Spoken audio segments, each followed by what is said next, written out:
मैं आपसे बस यही आग्रह करूंगा कि जब भी आपको मौका मिले आप कमल के फूल पे अपना आशीर्वाद दें और आज पूरे मंच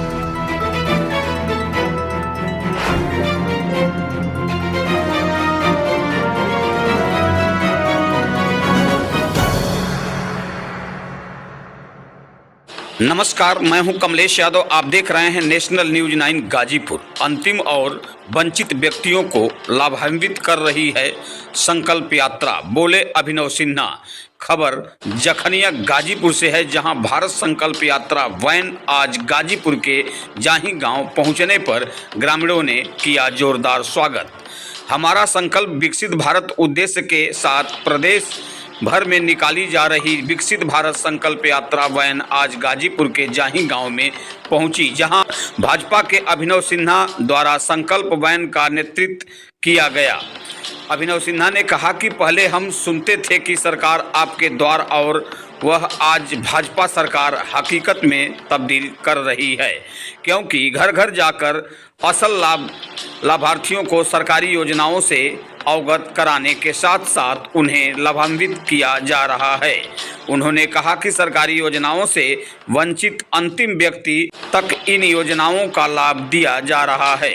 संकल्प यात्रा वैन घर घर जाकर लोगों को लाभान्वित कर रही है।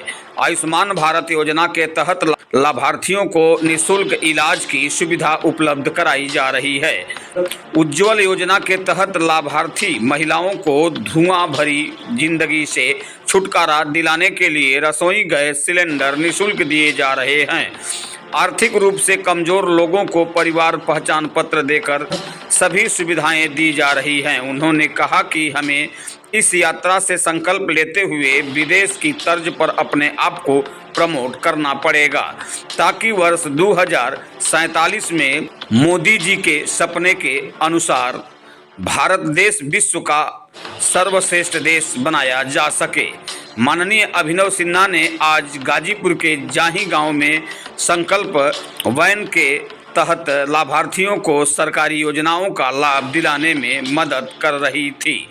इस मौके पर बीडीओ जखनिया संजय गुप्ता, ग्राम प्रधान सुशीला देवी, ग्राम पंचायत अधिकारी अनिल कुमार यादव, वरिष्ठ भाजपा नेता अनिल पांडे, मंडल अध्यक्ष उमाशंकर यादव, प्रधान प्रतिनिधि माकर चौहान, ग्राम प्रधान प्रतिनिधि अशोक गुप्ता जखनिया, व्यापार प्रकोष्ठ जिला अध्यक्ष प्रमोद वर्मा, एडीओ पंचायत राजकमल गौरव समेत तमाम ग्रामीण व क्षेत्रवासी मौजूद रहे।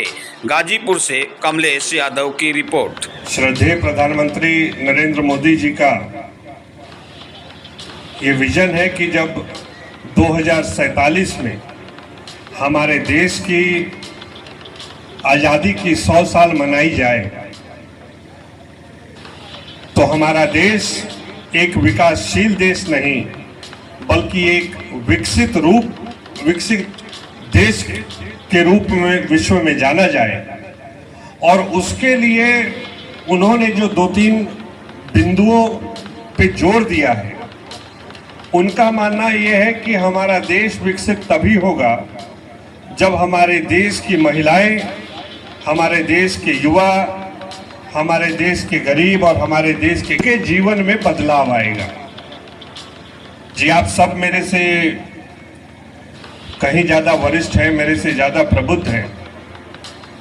जी देखिए, 75 साल में तमाम पार्टियों की सरकारें बनी, मगर मैं बड़े विश्वास से कह सकता हूँ सरकार है जिसमें सरकार चल के आपके गांव आई है, ये भारत देश के इतिहास में पहली बार हो रहा है।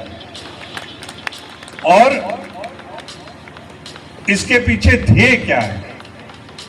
ध्येय जी एकमात्र है कि आप सबके आशीर्वाद से 2014 में आदरणीय नरेंद्र मोदी जी देश के प्रधानमंत्री बने और अनवरत 2014 से लेके आज 2023 9 वर्ष बीत गए। उनकी तमाम जन कल्याणकारी योजनाएं जो हैं उसके केंद्र बिंदु में अगर कोई रहा है तो वो ग्रामीण अंचल के शोषित, वंचित, पिछड़े माताएं, बहनें और किसान रहा है। जैसा कि हम जानते हैं कि हमारा देश बहुत बड़ा है और तमाम प्रयासों के बाद भी कई ऐसे लोग हैं जो इन योजनाओं के लाभ लेने से वंचित रह गए।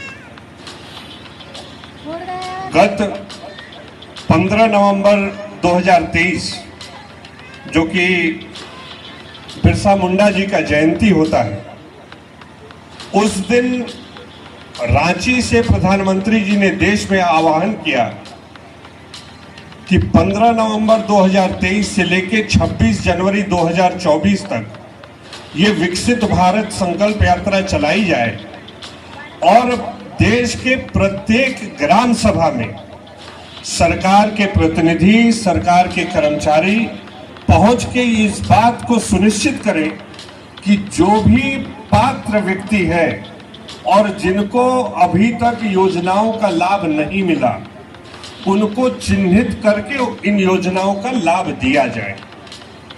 अब जी सोचने वाली बात यह है कि सरकारें तो तमाम आई, आखिर ये ऐसा हो क्यों रहा है? जी मेरा जो कोई कारण है तो वो ये है कि आज देश का प्रधानमंत्री हम सब के बीच से एक गरीब परिवार से उठ के देश का नेतृत्व कर रहा है, इसलिए उसके सोच में गरीब, वंचित, शोषित और पिछड़े हैं, जिसकी वजह से आज आपको न तहसील जाना है, न ब्लॉक जाना है, जिले के तमाम अधिकारी आपके ग्राम सभा में उपस्थित हैं।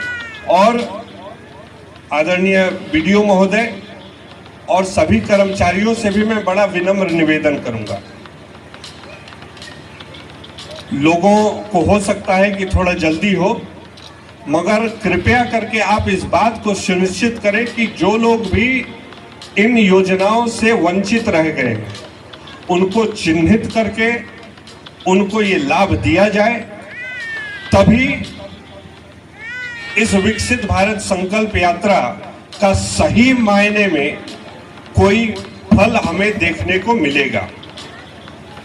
जी आखिरी में मैं आप सबसे एक विनम्र निवेदन करके अपनी बात को खत्म करूंगा। जी देखिए 2014 में जैसा कि मेरे पूर्व वक्ताओं ने भी बताया कि आपका वोट सिर्फ एक वोट नहीं होता है, आपका एक वोट इस बात का द्योतक है कि ये जो बच्चे हैं इनका भविष्य क्या होगा, वो निर्भर करता है आपके वोट से। 2014 में आप सबने कमल के फूल पे अपना आशीर्वाद दिया, गाजीपुर से भारतीय जनता पार्टी का सांसद बनाया। अब जी ये मुझे बताने की जरूरत नहीं है कि 2014 से 2019 तक विकास की यहाँ क्या गंगा बही, मगर जी विचार करने का बात यह भी है कि आखिर 2019 से 2023 में क्या हुआ। मुझे नहीं लगता है कि एक भी ऐसी बड़ी परियोजना हो जो गाजीपुर के लोगों के पास, चाहे केंद्र की सरकार हो चाहे प्रदेश की सरकार हो, वो धरातल पे आ पाई। कारण क्या है? कारण बस एकमात्र है कि हम भ्रमित हो गए। अब उन कारणों में मैं जाऊं वो उचित नहीं है, मैं किसी और पे टिप्पणी करूं ये शोभा नहीं देता। आखिरी में विनम्र निवेदन मैं आपसे बस इतना करूंगा कि भविष्य में जब भी आपको मतदान करने का अवसर मिले तो एक बार आप अवश्य इस बात को सोचें कि आखिर वो कौन सा दल है जो आपके सुख दुख में, आपके भलाई के लिए, आपके जीवन उत्थान के लिए काम करता है। जैसा कि हम जानते हैं चुनाव में बहुत दिन बचा नहीं है, कोई हमें जात के नाम पे बांटने का प्रयास करेगा, कोई हमें धर्म के नाम पे बांटने का प्रयास करेगा, मगर इन बातों में बंटने से नुकसान हमारा है, हमारे बच्चों के भविष्य का है। तो पुनः मैं आपसे बस यही आग्रह करूंगा कि जब भी आपको मौका मिले आप कमल के फूल पे अपना आशीर्वाद दें। और आज पूरे मंच की तरफ से मैं बड़े विश्वास से आपको भरोसा देता हूं कि आपके हर सुख दुख में भारतीय जनता पार्टी के तमाम पदाधिकारी, भारतीय जनता पार्टी के तमाम सिपाही दिन रात खड़े होंगे। एक बार पुनः इतना स्नेह, इतना सम्मान देने के लिए ग्राम सभा जाही के समस्त नागरिकों को चरण में वंदन करते हुए मैं अपनी बातों को विराम दूंगा। एक बार बोलेंगे जय श्री राम, जय जय श्री राम। बहुत बहुत धन्यवाद।